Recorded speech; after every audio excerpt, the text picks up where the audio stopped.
It's interesting that there's a tie to be beaten in this year's Swann Insurance Motorcycle Series. 2 Strokes have won the series 4 times. 4 Strokes have won the series 4 times. And I don't think there's any doubt that 2 Strokes are going to take the lead when the series comes to a conclusion at Calder International in Victoria in 2 weeks' time.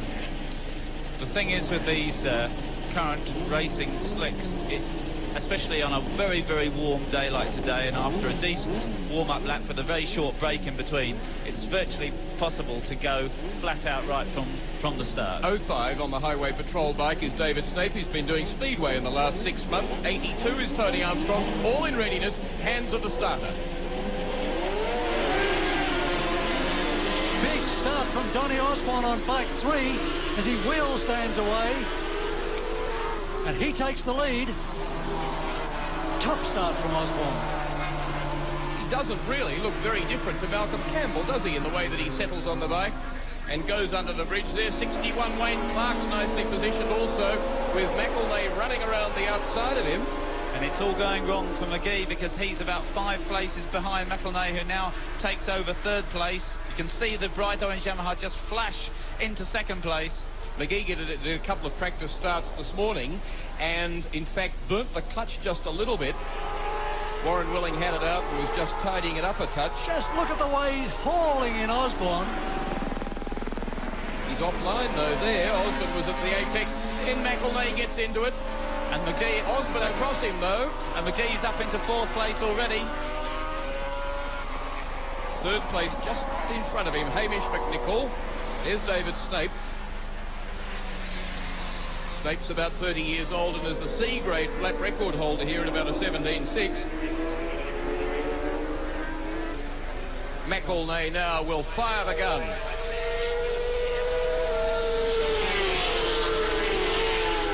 Isn't the noise just something superb?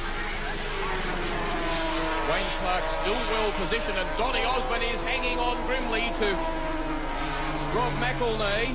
Oh boy, he's got his bike working hard. Doing a grand job leading McGee,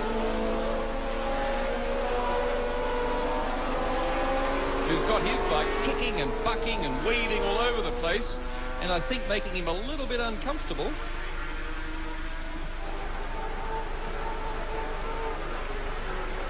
It's very much a case of rider confidence on the machine and being able to understand just what you want to set up on the bike. Certainly McElnay has his bike all together, whereas McGee's just been flat out trying to learn how to ride the thing, let alone fine-tune it this weekend. Donny Osborne's been very sensible on the Honda, but McElnay is now trying to find a way around. He's saying we're not worried about a factory engine, McGee at least. We're not worried about a factory engine, we're just worried about me settling into the bike. We don't alter it or anything, and he tucks in hard there on McGee. But no way can he stay with the power and the acceleration. 140 odd horsepower on the Yamaha, and it's a 13.09 for Rob McElnay. 157.7 kilometres an hour in his first flying lap. And there's 2.53 seconds between Rob McElnay and Kevin McGee. So that is the fastest lap time done today.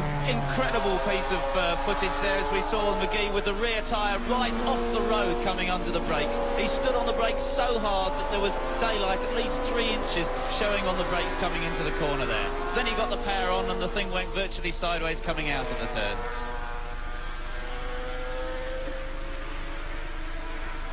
McElnay in the lead, 2.5 seconds behind as the young charger from Victoria, Kevin McGee.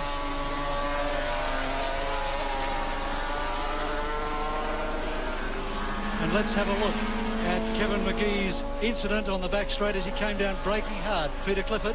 Yes, he's got the brakes on hard here, the thing's braking, and there it comes right off the deck there, 2 inches off the deck, and it starts to go out of line as he begins to tip it into the corner. Incredible just to see how good these twin Brembos are on the front of the Works Yamaha. Down the main straight, Rob McElnay. Behind him, Kevin McGee. Is McGee closing? No, he's not. He's lost half a second on that lap, out to 3.03 seconds. One has to deduce from that that at least Kevin McGee is exploring the braking potential that he said earlier he wasn't using fully. Well, I wonder, because actually he was doing all the braking in a straight line. What McGee's talking about is the way that when you get really good and really confident on the bike, you can hang on with the brakes going right the moment he's obviously not quite confident enough, and he's doing his braking in a straight line, and it was a last-minute desperate bit of braking before he wanted to tip it into the turn. Look at Rob McElnay using every centimetre of the racetrack here, in on the apexes as he comes out into the first part of the S's. And really, although they make it look smooth, he is working so hard to haul that bike around, sit it up, pull it over down to the right-hand side, particularly in those quick successive left and rights, up onto the curbing there, very close to it, then onto the main straight.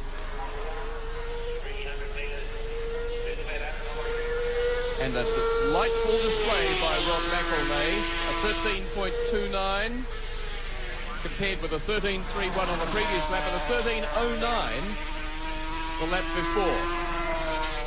4.33 seconds now separates Rob McElnay from Kevin McGee.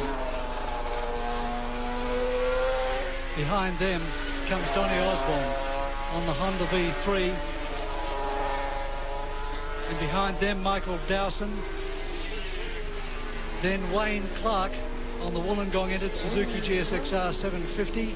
Sorry, 998 1000cc Superbike. And from the looks of it, Hamish McNichol on the Yamaha TZ750 is dropping right back. He had been in 4th position, but he's disappeared from the lap charts, and I'd say he's stalled somewhere out there on the track. That'd be a pity for John Broadhead, the current owner of that bike, who's a naval officer away on manoeuvres at the moment, but will be next week at Oran Park. Just an enthusiast, heard it was for sale, bought it literally to put on the mantelpiece, and then got a bit of a recommendation on McNichol and decided to race it.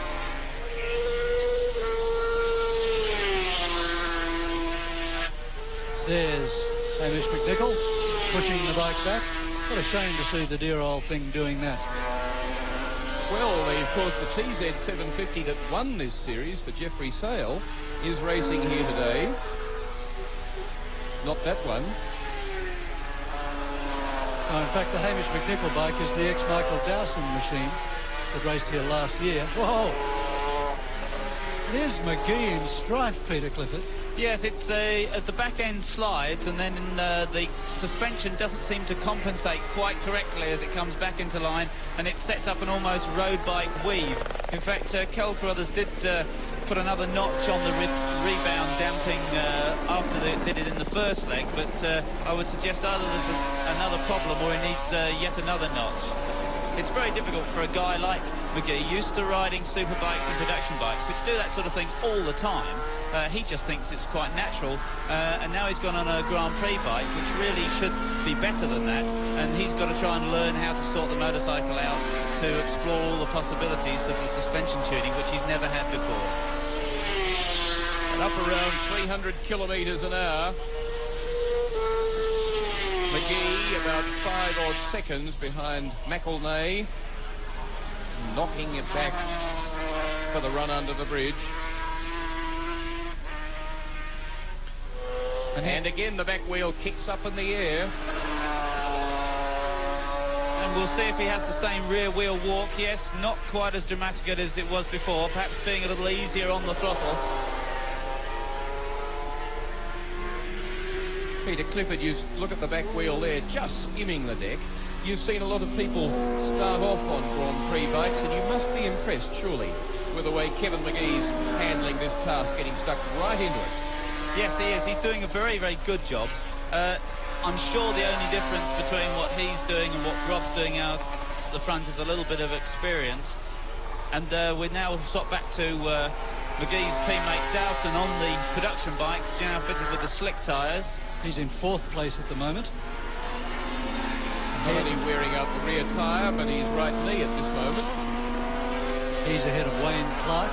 You can see there, just looming in the background, so Clark on the 1000cc Superbike, not that far in the rears. What Yamaha have done with this big 1000 is, it's a big motorcycle, as any 1000 is, but the steering geometry really is quite quick on it. Not an awful lot of trail by the look of it and the feel of it, because it really does steer quite quickly. Behind Clark comes Simon Buckmaster, who's well clear of a nice for 6th place, being led at the moment by David Horton on the Suzuki RGB 500. Donny Osmond, of course, well settled in to 3rd place on number 3. So there's some local riders putting in some grand performances here in the case of Donny Osmond, an older bike, in the case of Dowson, a brand new bike, and in the case of Rob McElnay, about the fastest bike in the world.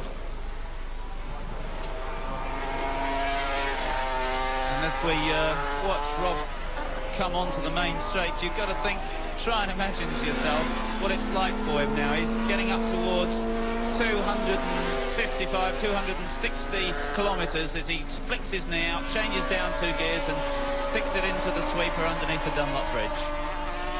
And McGee goes after him doing very much the same thing. 2/3 late race distance done, 8 laps completed. They're on their 9th in a 12-lapper. 3rd place, Donny Osmond, the V3 Honda, looking very good very early yesterday under the bridge there, really hooking the bike in and going hard. Then it's Dowson, followed by Wayne Clark, Simon Buckmaster. There's Clark, Buckmaster 6. Closing on him, in fact. So Buckmaster looking to upgrade himself. Some close company here. Horton leading a bunch. David Snape's in there. 69 is Steve Watts, back from a season in Japan. And Watts doing very well there on just a 250 Yamaha. Also in there is Craig Trinder on 15, and Tony Armstrong on 82.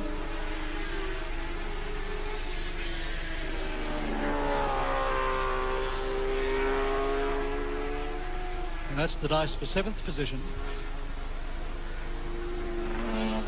There around the back section of the circuit as McElnay flashes across the start-finish line at a reduced pace, now into the 14s, and now about 5.5 seconds in front of Kevin McGee.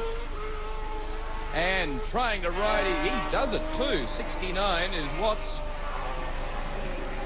And now out after Craig Trinder on 15.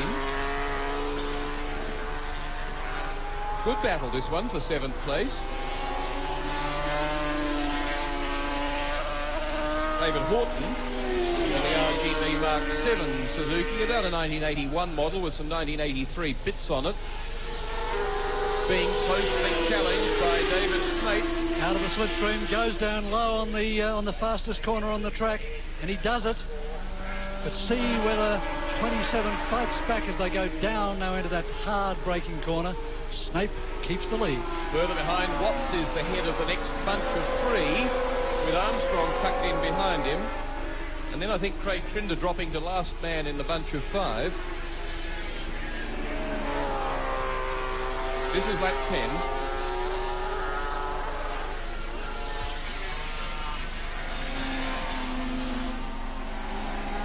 The leader's out on lap 11. 6.22 seconds the gap from him back to Kevin McGee. And then the full length of the straight and a bit more back to Donny Osmond. 2 of these breaking away in 7th and 8th place, and it gives you a good idea of just how windy, difficult it is around the back end of the circuit. And that will be Snape. Buckmaster and Clark are very close together. And in fact, Buckmaster has now rounded up Clark to take over 5th position. And there goes Buckmaster, the yellow bike. Brought here thanks to TNT Skypack. Buckmaster, a regular Grand Prix campaigner in Europe, does very well on a very low budget. Buckmaster riding about 6 seconds at the moment behind Michael Dowson on a production bike. And I tell you what, there's a lot of pride involved in catching up to him and getting through the production bike.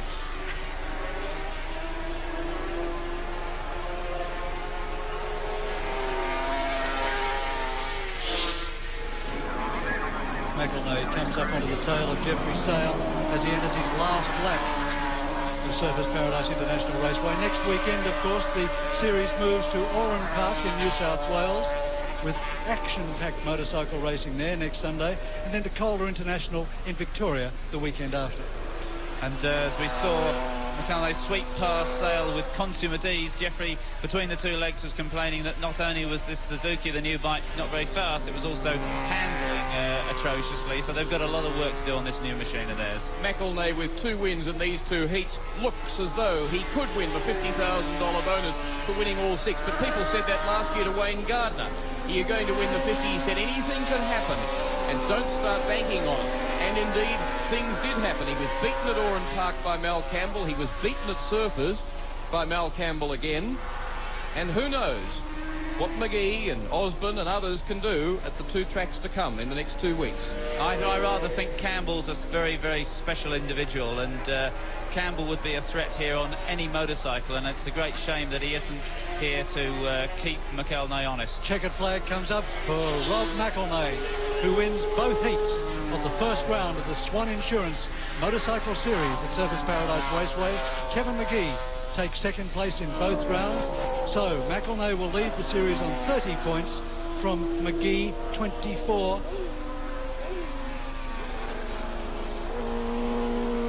Kevin McGee there talking to or looking at the 1978 Swann Series winner, the first of the 8 series completed. We're now on the 9th. McElnay 2.22 seconds faster that time over the 12 laps than previously, averaging 154.8 kilometres an hour. Not very far off a 100-mile-an-hour average. Coming in again ahead of his Marlborough Yamaha teammate Kevin McGee on another YZR, and Donny Osborne on the 1983 V3 Honda ex-Team Honda Australia.